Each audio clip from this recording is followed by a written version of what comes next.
Hello friends, welcome to our channel Adharshila classes. इस video में हम लोग जानने वाले हैं कि जंतुओं में किस प्रकार से श्वसन होता है। इसके पहले वीडियो में हम लोग बात कर चुके हैं कि किस प्रकार से पौधों में श्वसन होता है। तो चलिए देखते हैं। देखिए, जंतु दो प्रकार के होते हैं, एक बहुकोशिकीय जीव होता है और एक कोशिकीय जीव होता है। तो एक कोशिकीय जीव में किस प्रकार से श्वसन होगा, उसमें विसरण के द्वारा श्वसन होता है। विसरण मतलब क्या है? विसरण मतलब डिफ्यूजन। विसरण जैसे एक कोशिकीय जीव है, कोई अमीबा मान लीजिए कि अमीबा है कोई एक कोशिकीय जीव, तो इसमें किस प्रकार से श्वसन होगा?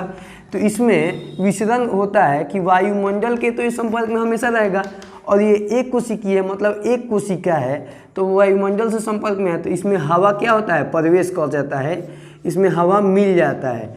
तो हवा इसमें डायरेक्ट इंटर कर जाता है और इसमें यहाँ पे ऊर्जा का निर्माण हो जाता है। ठीक है, तो इसका मतलब है कि एक कोशिकीय जीव में कोई ज़्यादा टेंशन की बात नहीं है, कोई अंग की कोई बात नहीं है। बस एक कोशिकीय जीव में विसरण के द्वारा ही हवा चला जाता है इनके अंदर और श्वसन हो जाता है। लेकिन यही बात आता है कि हम लोगों में क्यों नहीं एक कोशिकीय श्वसन की, एक कोशिकीय जीव की तरह श्वसन हो जाता है? तो देखिए, हम लोग हैं बहुकोशिकीय। बहुकोशिकीय मतलब ज़्यादा ऊर्जा की आवश्यकता है हम लोगों को काम करने के लिए। इनको क्या है, ये एक कोशिकीय हैं, ठीक है, तो इनको कम ऊर्जा में भी काम चल जाएगा। लेकिन हम लोग क्या है, हम लोग बहुकोशिकीय हैं, हमको ज़्यादा ऊर्जा की आवश्यकता है। जब ज़्यादा ऊर्जा की आवश्यकता है तो ज़्यादा सांस चाहिए, ज़्यादा ऑक्सीजन चाहिए। तो ज़्यादा ऑक्सीजन चाहिए तो विसरण से नहीं हो पाएगा। क्यों नहीं हो पाएगा? देखिए, विसरण से हवा से जो संपर्क में होता है वहीं तक हवा क्या होगा, जा पाएगा। ठीक है, लेकिन हमको क्या है, हमको पूरे सेल तक ना पहुंचाना है, पूरे कोशिका तक हमको ऑक्सीजन चाहिए, तभी ना ज़्यादा एनर्जी होगा। तो अगर ये बाहरे तक ऑक्सीजन रह जाता है तो पूरी तरह से हमें ऊर्जा नहीं आ पाएगी, इसलिए हम लोगों में विसरण की प्रक्रिया नहीं हो पाती है। ठीक है, विसरण की प्रक्रिया होती भी है तो बहुत कम होती है। विसरण हम लोगों के लिए पर्याप्त नहीं है, ये परीक्षा में आता भी है, तो इसको देख लीजिएगा। ठीक है, तो इस प्रकार से एक कोशिकीय जीव में श्वसन होता है। किस चीज़ से होता है, कैसे होता है, तो ये आप लोग ध्यान में रखिएगा। 1 नंबर का प्रश्न है, आ जाता है बोर्ड परीक्षा में कि जो एक कोशिकीय जीव है उसमें किस प्रकार से श्वसन होता है। तो विसरण के द्वारा श्वसन होता है। किसके द्वारा श्वसन होता है? तो विसरण के द्वारा श्वसन होता है। ठीक है, इसको आप लोग नोट कर लीजिएगा। अब देखते हैं कि हम लोग जो जंतु हैं बहुकोशिकीय जीव, इसमें किस प्रकार से श्वसन होता है। तो देखिए, बेसिकली क्या होता है, जंतुओं में श्वसन के लिए 3 प्रमुख अंग पाए जाते हैं। तो एक होता है पहला श्वास नली। ये मनुष्यों में नहीं बात कर रहे हैं हम, जंतुओं में बात कर रहे हैं। जंतुओं मतलब क्या?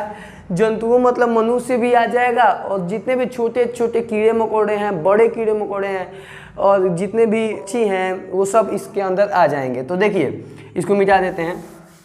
एक कोशिकीय तो हम लोग समझ चुके हैं और बहुकोशिकीय पे आ गए हैं हम लोग। ठीक है, तो श्वास नली के द्वारा कीटों में श्वसन होता है। कीट देख रहे हैं आप लोग, फोटो बहुत अच्छा ही बना है। चलिए ठीक है, तो आप लोग इस पर थोड़ा कमेंट कर दीजिएगा कैसा फोटो बना है, हम तो गजब बनाते हैं। चलिए, तो हम लोग कीटों पे बात कर रहे थे कि श्वास नली जो है, श्वास नली के द्वारा ही कीटों में श्वसन होता है। ये किस प्रकार से होता है? देखिए, कीटों में क्या है, विशेष प्रकार का कोई अंग नहीं होता है, बस एक ही चीज़ होता है जो होता है श्वास नली, यानी इसको ट्रैकिया भी कहा जाता है। इसमें ये जो कीट होता है, इसमें एक बात ध्यान में रखिएगा, हीमोग्लोबिन इसमें नहीं होता है। क्यों नहीं होता है? इसके जो रक्त होते हैं, खून, इसमें हीमोग्लोबिन ही नहीं होता है। तो हवा पहुंचेगा कैसे इसके शरीर में? क्योंकि हीमोग्लोबिन ही ऑक्सीजन को पहुंचाता है पूरे शरीर में मनुष्यों के, तो इसमें तो हीमोग्लोबिन है ही नहीं। अब किस प्रकार से पहुंचेगा? तो देखिए, एक बात ध्यान में रखिएगा कि इसमें हीमोग्लोबिन नहीं है तो कोई बड़का झंझट का बातें नहीं है। इसमें डायरेक्ट ये जब सांस लेगा ना, तो डायरेक्ट जब सांस लेगा तो इसका जो यहाँ पे बना हुआ है श्वास नली, इसी के द्वारा पूरी कोशिकाओं तक इसका हवा डायरेक्टली पहुँच जाता है। कोई टेंशन की बातें नहीं है। यहाँ पे जैसे सांस लेगा तो ट्रैकिया के द्वारा क्या होगा कि सांस पूरे कोशिकाओं तक पहुँच जाएगा। तो इसको क्या करना है, इसको कोई रक्त में हीमोग्लोबिन की मात्रा नहीं चाहिए, इसको डायरेक्ट ये पहुँच जाता है। हवा जाएगा यहाँ से पहुँच जाएगा इस कोशिका में, यहाँ पे इस कोशिका में, सभी कोशिकाओं में इतनी तरह से ये शाखित होता है, बहुत ज़्यादा शाखित होता है श्वास नली। जो शाखित श्वास नली है उसको श्वास रंध्र कहा जाता है। ये सभी प्रकार के कोशिकाओं तक पहुँच के ये जो O2 होता है यानी ऑक्सीजन होता है उसको पहुँचा देता है, ठीक है। तो इस प्रकार से कीट में ट्रैकिया द्वारा यानी श्वास नली द्वारा ऊर्जा का उत्सर्जन हो जाता है, ये श्वसन यहाँ पे कर लेते हैं लोग, ठीक है। तो ये तो हो गया श्वास नली का। अब आते हैं गिल्स। गिल्स क्या होता है आप लोग जानते हैं, गिल्स मतलब होता है गलफड़। आप लोग मछली खाए होंगे, ठीक है। तो मछली में क्या होता है, गिल्स पाया जाता है, गलफड़। अब गलफड़ से वो किस प्रकार से सांस लेते हैं, चलिए उसको जान लेते हैं। चलिए तो अब जान लेते हैं कि किस प्रकार से मछलियों में श्वसन होता है। मछलियों में गिल्स के द्वारा श्वसन होता है, ठीक है। तो मछलियों में गिल्स द्वारा कैसे श्वसन होता है वो समझ लीजिए। गिल्स पटलिकाएँ, यहाँ पे जो गिल्स होता है उसमें छोटे छोटे, यहाँ पे आप लोग देख रहे हैं बीच में महीन तार जैसा, तो ये गिल्स पटलिकाएँ कहलाता है, ठीक है। और ये एक चपटी थैली टाइप का होता है जिसको गिल कोष्ठ कहते हैं, गिल कोष्ठ, ठीक है। अब गिल कोष्ठ क्या करता है वो समझ लीजिए। गिल कोष्ठ एक ओर तो बाहर खुलता है पानी की ओर बाहर, और एक जो होता है एक ग्रसनी में खुलता है। ग्रसनी जो होता है उसको कंठ द्वार, और वहाँ पे कंठ, ग्रसनी में भी 2 द्वार होते हैं, एक होता है कंठ द्वार और एक होता है निगल द्वार।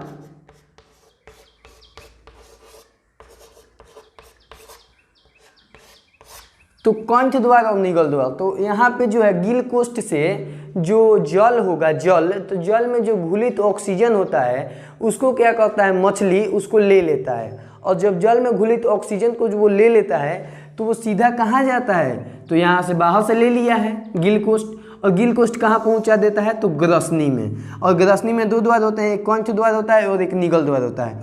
तो जो O2 होता है ना, O2, तो O2 क्या होता है, यहाँ चला जाता है, O2 चला जाता है यहाँ पे कंठ द्वार में, और यहाँ से उनकी जितनी भी रक्त वाहिनियाँ होती हैं, जितनी रक्त वाहिनियाँ मतलब क्या होता है, रक्त का जाल, वहाँ पे ऑक्सीजन पहुँच जाता है। और ऑक्सीजन जब पहुँच जाता है तो वहाँ से सारे अंगों तक, सारे कोशिकाओं तक ऑक्सीजन पहुँच जाता है। और जो उसमें कार्बन डाइऑक्साइड होता है, और कार्बन डाइऑक्साइड निकल के क्या होता है, जो जल आया रहता है, जल ही में से ना O2 निकाला गया है, तो कार्बन डाइऑक्साइड को क्या किया जाता है कि जलवा में भेज दिया जाता है, जल के साथ भेज दिया जाता है। मतलब यानी कंठ द्वार में से ग्रहण कर लिया जाता है O2 को और निकाल के फेंक दिया जाता है क्या, CO2 को। तो इस प्रकार से गिल्स में यानी मछली में श्वसन होता है। फिर से एक बार सारांश से समझ लीजिए कि क्या होता है कि गिल्स कोष्ठ जो है वो एक चपटी सी रचना है, उसमें बाहर से जल आता है, ठीक है।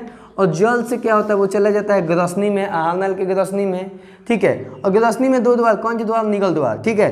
तो कंठ द्वार से O2 को ग्रहण कर लिया जाता है, और ग्रहण करके O2 को यानी ऑक्सीजन को ग्रहण कर लिया जाता है, और पूरे तो से पूरे शरीर में पहुंचा दिया जाता है रक्त वाहिनियों के द्वारा।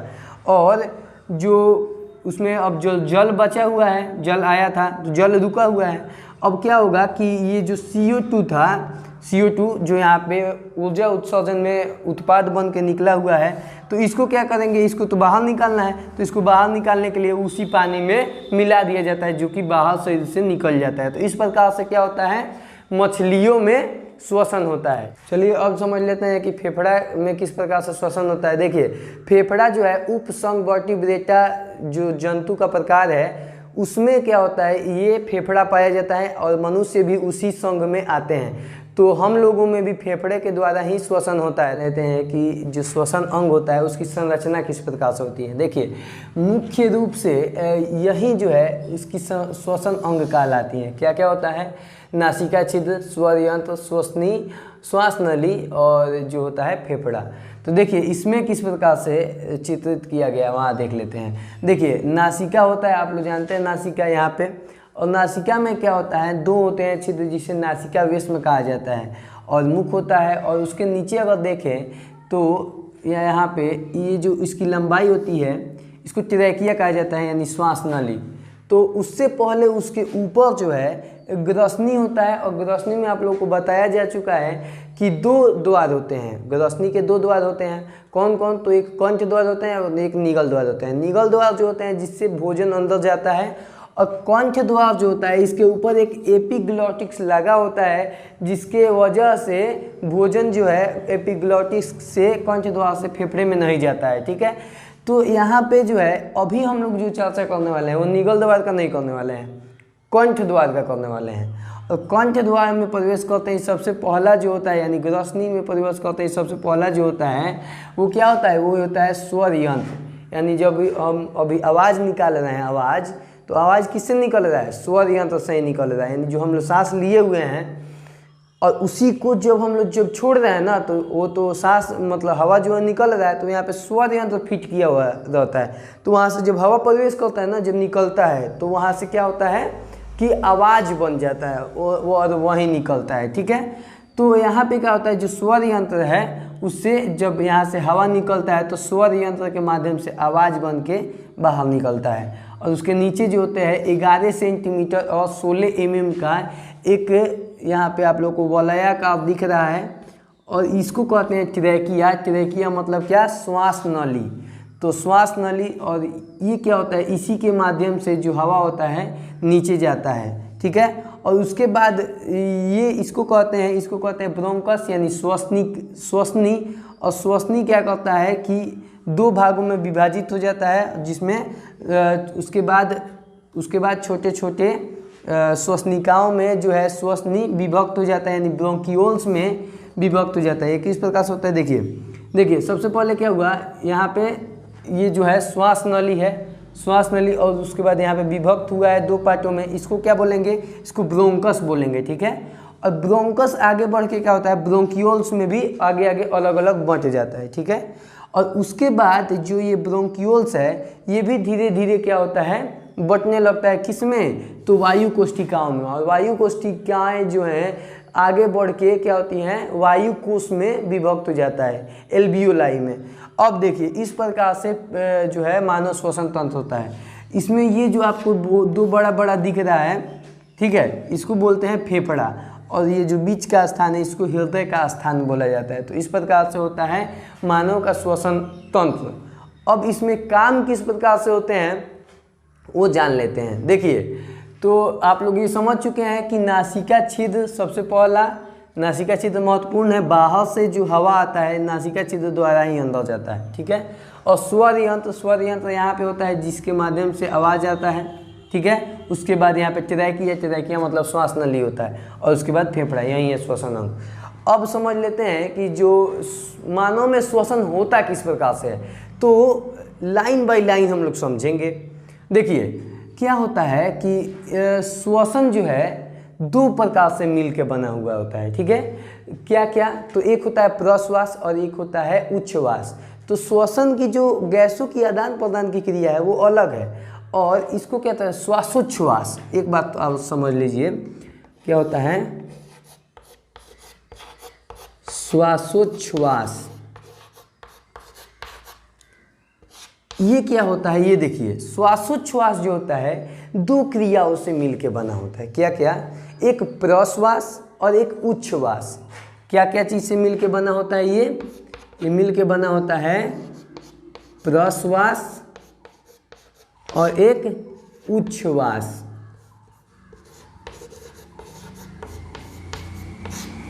प्रश्वास और उच्छ्वास।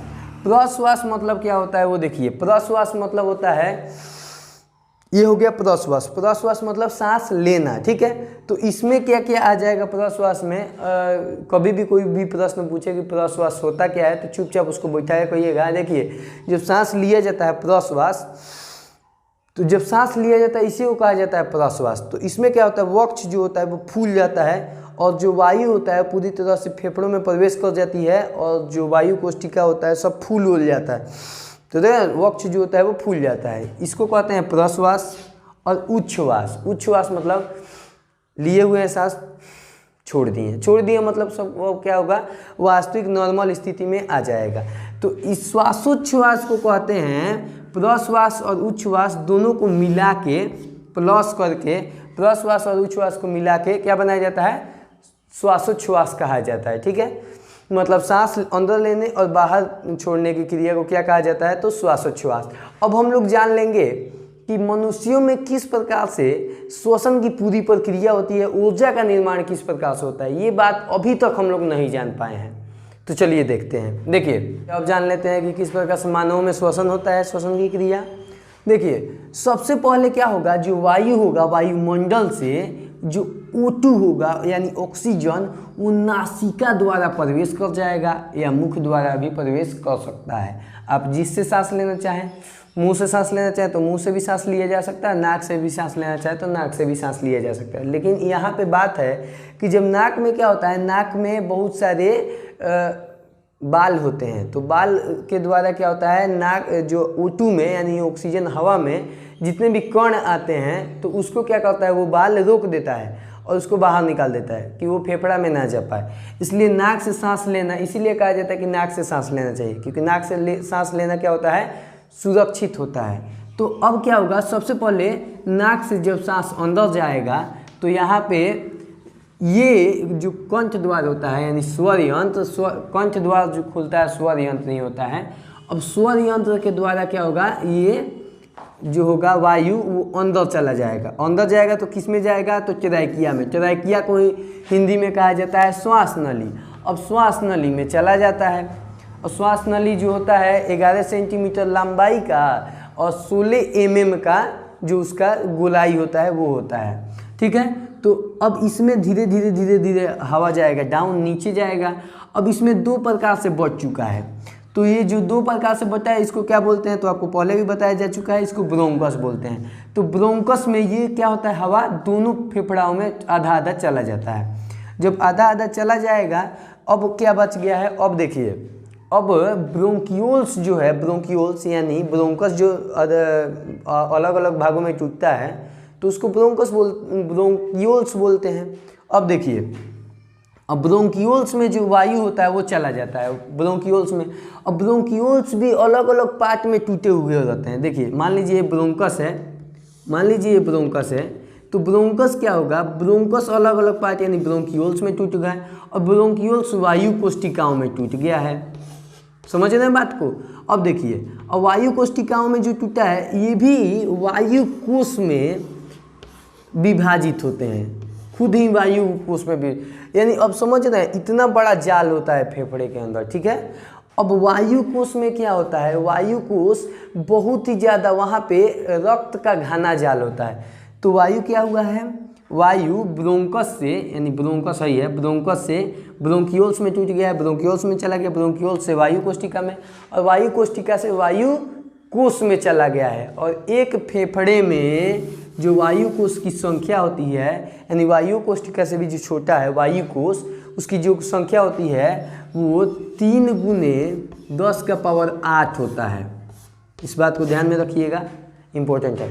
तो इतना होता है, इतना ज़्यादा होता है, जब सांस लेंगे तो पूरी तरह से वायु कोश तक भी पहुंच जाता है क्या, तो जो हवा होता है O2 पहुंच जाता है। अब देखिए, अब O2 तो पहुंच गया है, लेकिन पूरे हमको तो पूरे कोशिकाओं तक पहुंचाना है, क्योंकि ऊर्जा तो वहीं पर निर्माण होगा। एक बात ध्यान में रखिएगा, हम लोग का जो मनुष्य में क्या होता है कि जो O2 को पूरे कोशिकाओं तक पहुंचाया जाता है और भोजन को पहले ही वहाँ पे पहुँचा दिया गया रहता है। ठीक है, या नहीं, यानी भोजन को क्या है कि वहाँ पे पहले ही से पहुँचा दिया गया है, स्टोर करके रखा गया है। अब O2 आएगा, ठीक है, तो इसको तोड़ेगा तो इसमें से ऊर्जा निकलेगा, तो हम लोग उपयोग करेंगे। इस प्रकार से यहाँ पे हमको संरचना है।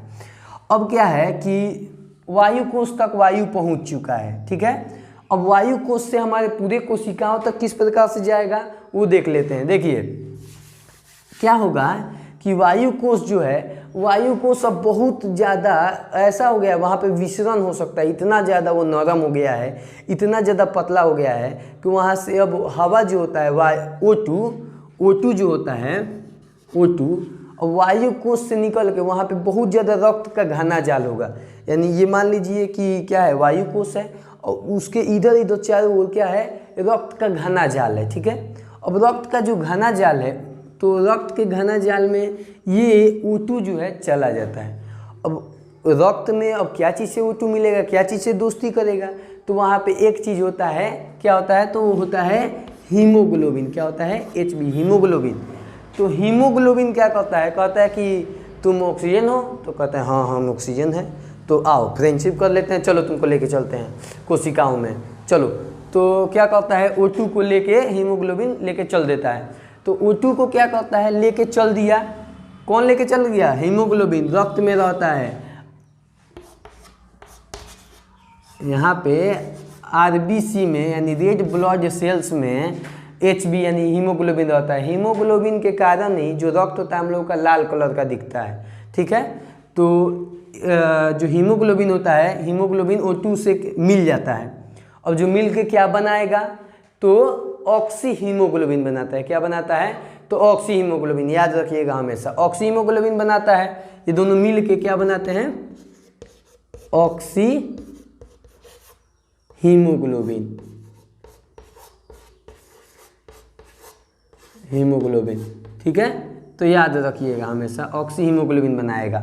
अब ऑक्सी हीमोग्लोबिन बना लिया तो अब तो रक्त में मिल चुका है। अब रक्त जो है चारों ओर फैला हुआ है, ठीक है, उसमें कोई दिक्कत नहीं है। तो रक्त सभी कोशिकाओं तक भी गया हुआ है, तो रक्त तो चारों ओर गया हुआ है, तो सभी कोशिकाओं तक ले जाके O2 को क्या करेगा, जो रक्त है वो छोड़ देगा, चारों ओर पहुँचा देगा।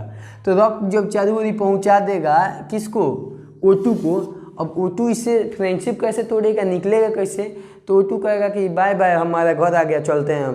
तो क्या करेगा कि कोशिकाओं तक ये पहुंच जाएगा O2, और उसको क्या करेगा, अब उसको भी तो चाहिए ना कोई गिफ्ट दोस्त से कि अब जा रहे हैं, बाय बाय। अब मान लीजिए आपके घर कोई फ्रेंड है, आपको लिफ्ट दे देता है, तो आप उसको घर पे ले जाइएगा, तो कहिएगा ना कि हम घर पे आ गए, कुछ आप गिफ्ट लेते जाइए। तो O2 क्या करता है, गिफ्ट के रूप में हीमोग्लोबिन को CO2 पकड़ा देता है, ठीक है। मतलब नहीं समझे, समझिए। ऑक्सी हीमोग्लोबिन है, अब जाएगा कोशिकाओं में तो टूट के हीमोग्लोबिन अलग हो जाएगा और ऑक्सीजन अलग हो जाएगा। ऑक्सीजन चले जाएगा कोशिकाओं में, अब हीमोग्लोबिन को तो कुछ चाहिए ना, तो इसको क्या देता है, इसको दे देता है कार्बन डाइऑक्साइड। तो कार्बन डाइऑक्साइड हीमोग्लोबिन से मिल के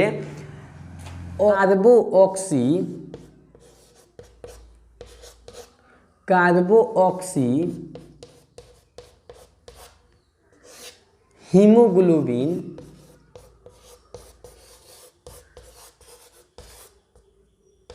हीमोग्लोबिन बनाता है।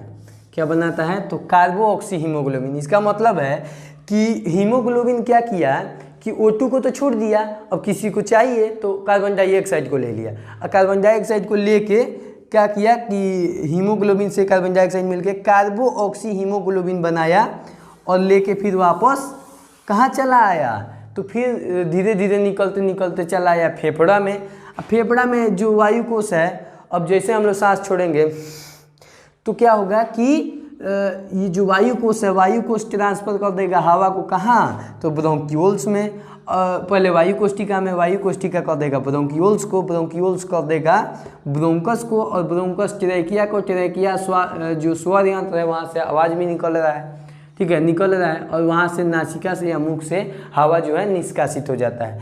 लेकिन यहाँ पे हुआ क्या हुआ कि हमको यहाँ पे CO2 मिला, ठीक है। तो हुआ क्या कि ऑक्सीजन गया तो ग्लूकोज को तोड़ दिया, ग्लूकोज को जो भोजन था उसको तोड़ दिया, और जो ग्लूकोज से निकलता है तो बनता क्या है, तो जल निकलता है, जल यानी पानी, जल निकलता है, और CO2 निकलता है, और ऊर्जा निकलता है। तो ऊर्जा का हमको आवश्यकता होता है, जल की आवश्यकता होती है, लेकिन CO2 की कोई आवश्यकता नहीं है हमको, यानी कार्बन डाइऑक्साइड की कोई आवश्यकता नहीं है। तो कार्बन डाइऑक्साइड को हीमोग्लोबिन के पल्ले पकड़ा के O2 कहता है बाय बाय, और ये कार्बन डाइऑक्साइड क्या करता है, बाहर निकल जाता है। उसके बाद ट्रेकिया के द्वारा नासिका और मुख के द्वारा जो होता है वो निकल जाता है बाहर, कौन, तो CO2। तो इस प्रकार से जो है मानव में श्वसन होता है। आप लोग समझ चुके होंगे कि किस प्रकार से होता है, किस प्रकार से चतुराई दिखाया है O2 यानी ऑक्सीजन, किस प्रकार से दिमाग लगाया है। तो आज के लिए बस इतना ही, मिलते हैं अगली वीडियो में जो कि है परिवहन, और ये चैप्टर होता है यहीं पे समाप्त। तो अगले वीडियो में हम लोग मिलेंगे, आज के लिए बस इतना ही।